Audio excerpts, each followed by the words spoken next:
Covid oblige, eh bien c'est reporté. Alors on va s'intéresser ce samedi matin à l'héritage de cet auguste cuisinier avec vous, Olivier Pouls et Yves Candeborde. Et Yves, si je ne m'abuse, vous êtes un disciple d'Escoffier et vous Et aussi, moi Olivier. aussi. Oh bah dites donc, Ouais, je suis bien oui. entouré.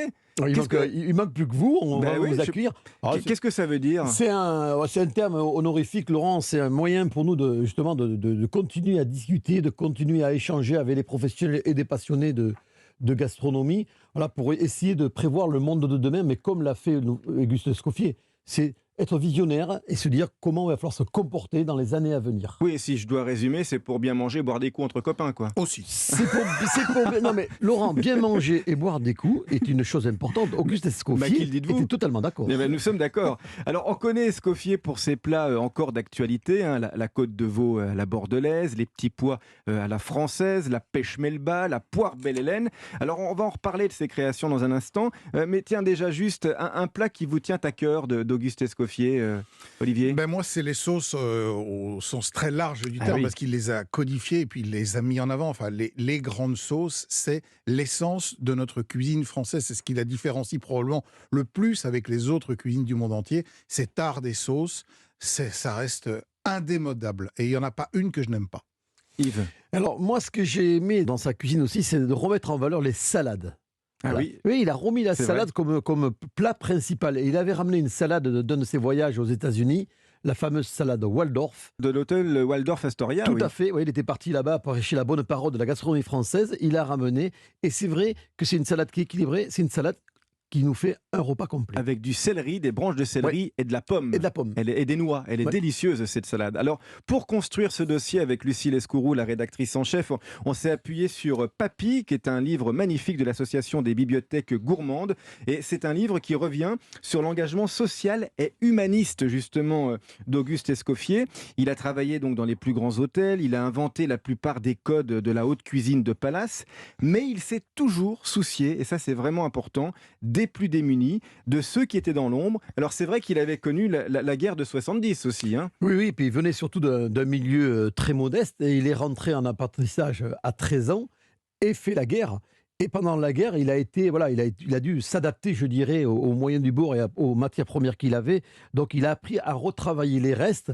Alors, ce qui était assez marrant, c'est que voilà, il y avait du bœuf, mais le bœuf était réservé, par exemple, pour les Pour les blessés, malades. voilà, les blessés de guerre. Et après, c'était des vieux chevaux qu'il fallait apprêter, voilà, où il fallait alors, leur redonner un peu, je dirais, un bel esprit. Il a fait, on peut le dire, il a fait un pot-au-feu de Il cheval. a fait un pot-au-feu de cheval. Il a su s'adapter à travailler ces bas morceaux, entre guillemets, et leur donner un esprit de qualité. C'est vrai que l'anti-gaspi est au cœur des préoccupations d'Auguste Escoffier. Il y a un petit fascicule qui est sorti en complément de Papy aussi, Olivier. Oui, qui s'appelle Hein. Projet d'assistance mutuelle pour l'extinction du paupérisme. Et voyez-vous comme il était déjà visionnaire, puisqu'il s'intéressait aux petites sœurs des pauvres, et il raconte là-dedans que notamment, quand les hôtels avaient un peu de surplus, notamment il parle des cailles, il dit nous donnions entre 150 et 200 cailles provenant de soupers servis la veille. Ces cailles auxquelles ne manquaient que les blancs de poitrine délicatement prélevés pour le client laissaient 2 cuisses adhérentes à la carcasse et c'était donné. Et oui, pour les petites sœurs des pauvres, Oui. effectivement, et ces carcasses de caille sur lesquelles il y avait encore les cuisses, comme vous venez de le dire, et plein de choses, étaient recuisinées, retravaillées. Il n'était pas question de se débarrasser des choses comme ça, il était question de les offrir avec cœur et avec sens. Alors pour bien comprendre justement le côté humaniste d'Auguste Escoffier, eh bien figurez-vous que nous avons avec nous au téléphone son arrière-petit-fils, c'est Michel Escoffier qui s'occupe de la fondation Auguste Escoffier. Bonjour Michel. Bonjour, comment Bonjour. allez-vous Bonjour. tous? Eh bien, nous allons bien. Alors, vous n'avez pas connu votre arrière-grand-père, hein, mais c'est finalement assez tard que vous avez compris à quel point c'était un grand chef, cet Auguste cuisinier. Oui, figurez-vous que effectivement, en voyageant dans un métier totalement différent, j'avais l'occasion d'aller dans des pays aussi différents que la Thaïlande, le Japon, l'Afrique du Sud, l'Australie, et on me demandait souvent à l'hôtel si j'étais lié au grand chef Auguste Escoffier.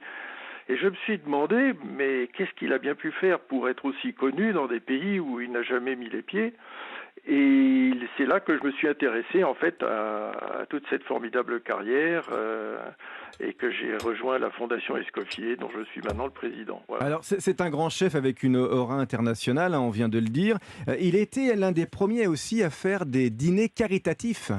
Oui, exactement. Et donc, je rappellerai qu'en 1909, à l'occasion de son jubilé, il demande à ce que le montant de la souscription qui lui est offerte, à 6 000 francs de l'époque, ça devait être assez considérable, que ce montant soit remis à la maison de retraite des cuisiniers à Dugny. Ah oui. Et puis, en 1912, il conçoit les dîners d'Épicure, qui sont les premiers dîners à but caritatif.